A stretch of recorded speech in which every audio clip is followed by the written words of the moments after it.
මේ හාට් ට්‍රිප්ෙන් හිතට බරක් තියෙන අයට නිහඬවම ආගෙන ඉන්න තැනක්. ගෙදර ප්‍රශ්න ආර්ථික දුෂ්කරතා මැද බෝඩිම් කාමරේ 4 මායි මස්සේ තනියුණු අපේ මක්කලා නංගිලාගේ නොකියුණු ආදර කතාවක්.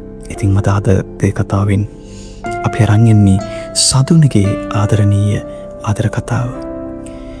ගෙදර ප්‍රශ්න හින්දා අම්මලාට බරක් නොවී ජීවත් වෙන්න හිත හදාගෙන මම කොළඹ ඇවිත් බෝඩිමකට ආවායේ. බෝඩිමේ කාමරේ 4 මයි මස්සේ තනි වුණ දැනෙන දුක කාටවත් කියාගන්න බෑ අයියේ. ඒ තනිකම මැත්තේ මට යාළුවෙක් හම්බ වුණා. මම හිතුවේ එයා මට ආදරය කරයි කියලා.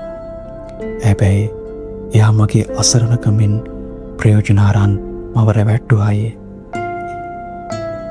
ආදරයක් නැති තැනක හදවතක් ඉතුරු වෙන්නේ නැහැ කියලා මට දැනුණා. ඔව්. කවුත් කවුරුවත් නැති බෝඩිම් කාමර එකේ හිදර වෙලා කොච්චර ඇඬුවද මම. කාටවත් කියන්න බැරිව තනියම වේදනාව විඳ විඳ මම කොච්චර දුක් වුණාද.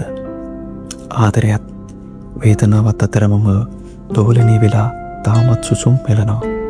සඳුනි, බෝඩිම් ජීවිතය කියන්නේ හැමදාම තනියම ගෙවන්න ඕන දෙයක් නෙමෙයි. හැබැයි තනියම ගෙවෙන එකක්.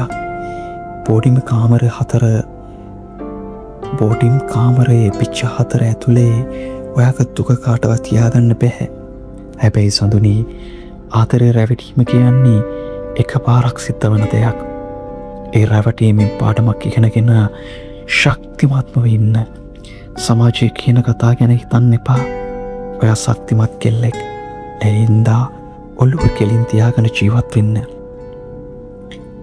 තමන්ගේ හීන වෙනුවෙන් තමන්ගේ හීන කැප කරලා මහන්සි වෙන හැම ශක්තිමත්ම සහෝදරියකටම මේ කතාව ගෞරවයක්. ඔව්.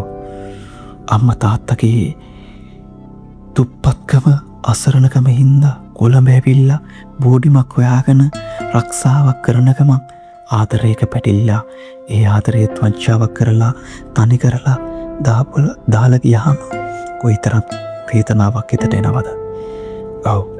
මට වෙලාවකට හිතෙනවා මේ සමාජයේ කොච්චරම් කුරිරුද, කොච්චරනම් රැවටිලිකාරද.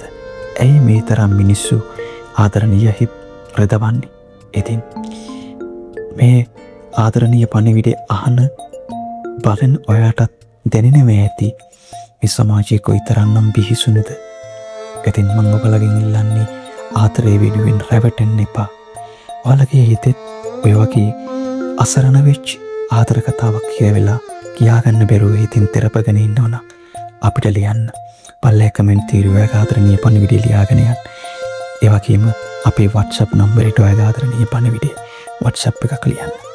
ඉතින් අපිව තාමත් subscribe කරලා නැතිනම් ආදරෙන් ඉල්ලනවා අපිව subscribe කරගෙනද ගන්න කියලා.